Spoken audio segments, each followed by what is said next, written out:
Greg Norman was first famous for his golfing skills, and then for his work in the business world. But that wasn't the end of his fame. He made his name through multiple controversies as well. The LIV golfer once had an entertaining run-in with the police, and it turned into a high-speed chase as he tried to escape being caught. He recently revealed all the details from that day, so let's get into it. First off, what got Norman into a run-in with the police? In an interview with Graham Bensinger back in 2017, the Shark spilled on the time the police chased him down a highway in Florida. Before the incident, he'd gone to purchase a new Ferrari with none other than Formula One champion Nigel Mansell. He'd taken the best person car shopping with him, but eventually, the racer became the reason they had an encounter with the police. But that much you might have already guessed. Once Norman had gotten the Ferrari Testarossa, they made their way back on the highway with Mansell in his own car. It's like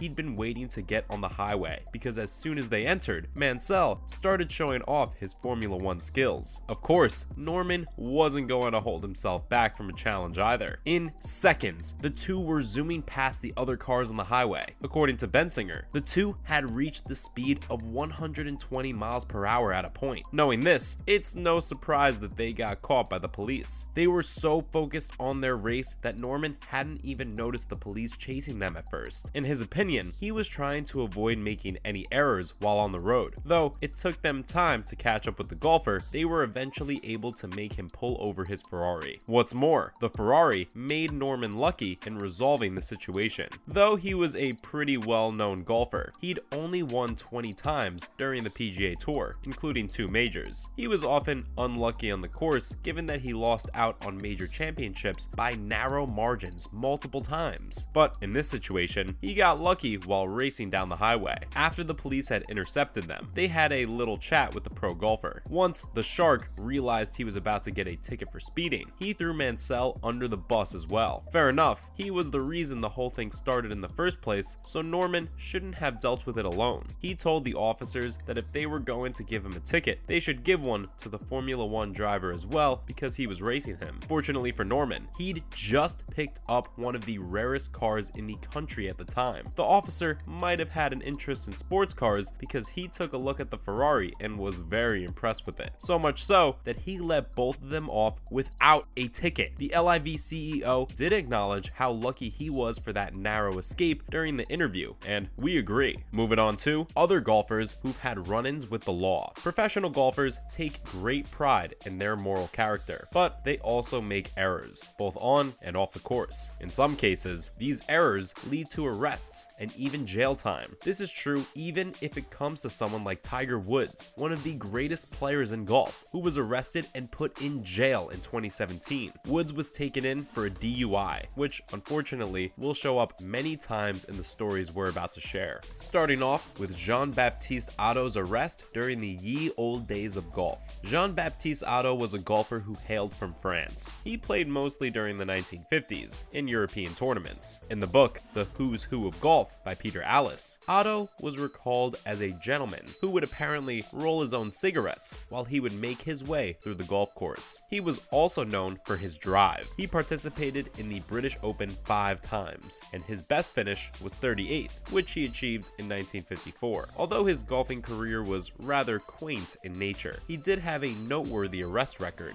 Otto worked with the French resistance during World War II. Alliss, who later in life played golf with Otto, wrote about him having strangled Germans with his bare hands. But the occupiers may have caught up to him because he was arrested. But that's not the most surprising bit. He was sentenced to death and put in front of a firing squad. They opened fire. He fell to the floor. Yet somehow, although with a broken jaw and some missing shot out teeth, Otto miraculously got up and escaped. Next up, Robert Allenby's arrest was indirectly caused by a tournament loss. Robert Allenby was arrested after seemingly going on a bender following a loss at the 2016 John Deere Classic. After not making the cut at the tournament, the golfer found himself at a casino in Rock Island, Illinois. A few hours later, he wound up in jail. He had been arrested and booked for criminal trespassing as well as disorderly conduct. The golfer did spend a short amount of time in jail before eventually being released, with either promise to pay or some property given as collateral for the damages that he caused. Allenby has been a regular in the PGA Tour for several years and has played in the President's Cup 6 times alongside Team International. Although he was arrested in Illinois for his disorderly conduct, that wasn't the first time he had a run-in with the police. A year before this incident, he had another encounter, however, not for the same reasons. A weird occurrence in Hawaii after the Sony Open. Allenby woke up in a park, confused and beat up. The golfer claimed to have been drugged, beaten up, and then robbed. Although his caddy wasn't so convinced, his story seemed to add up after all, because Hawaii police did arrest a man who was caught using Allenby's credit cards. Coming up, we've got Notah Begay III with a DUI that changed his life. Notah Begay III was a teammate of Tiger Woods at Stanford University and also won 2 times during the PGA Tour in 1999. But in the January of the very next year, he crashed his vehicle into a parked car and failed his sobriety test, followed by his getting arrested. And that's not the end of it. This was his second DUI too. He was sentenced to a jail sentence of 1 day shy of a whole year, but was only required to serve 7 days. As he showed up to prison to serve his due time, he was reported to have said, "I broke the law and I'm paying the price." After Begay was released, he won the PGA Tour 2 more times in 2000. However, that would be the last time he would taste victory, because after this, he signed into a rehab program and now works as a broadcaster with the Golf Channel. Coming up next, Stephen Bowditch's arrest for an extreme DUI. Stephen Bowditch has golfed in the PGA Tour and has had some pretty recent wins too. He even won the 2015 Byron Nelson Championship. However, during the first round of the Phoenix Open in 2017, he didn't keep his cool as well. The golfer was arrested for what was considered a case of an extreme DUI. As it turns out, after the first round, Bowditch decided to get blackout drunk and take a pickup truck for a joyride on the Arizona streets. The police were alerted of a pickup veering every which way by a concerned citizen at around 1:15 in the night. The cops later found the golfer passed out in the driving seat, with the truck stopped at an intersection. The police took his blood alcohol levels at the scene, and the tests showed came in at 0.182, which is more than twice the legal limit in Arizona.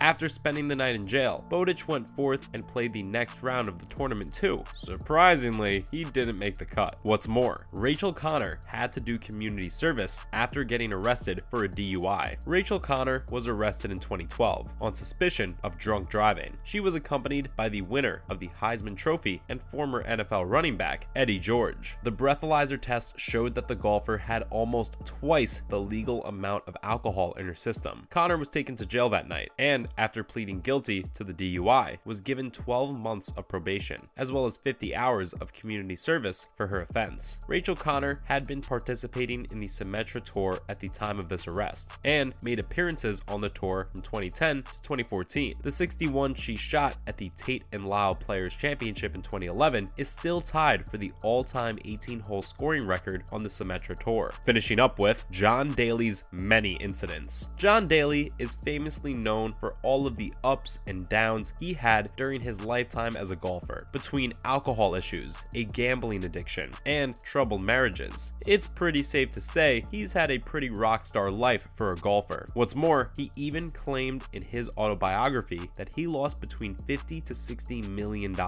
Nowadays though, Daly seems to be in a much better place, with his first win on the Champions Tour in 2017 and a pretty stable marriage too. Daly's first problem arose soon after his debut win, when he came onto the scene after winning the 1991 PGA Championship. A year after his win in '92, he was arrested and charged for third-degree assault, a charge that he has always denied. He was taken in for allegedly throwing his then wife into a wall during a fight after having smashed things around the house. Daly also spent a night in jail in 2009 after he passed out at a Hooters restaurant from having been extremely drunk. Although he didn't face charges, North Carolina police did book him into jail for the night so that he could sleep off the effects of the alcohol. And that's all for this video, guys. Which of these arrests was the most unbelievable? Let us know in the comments down below. Don't forget to give this video a thumbs up and subscribe to our channel for more videos like this. See you in the next one.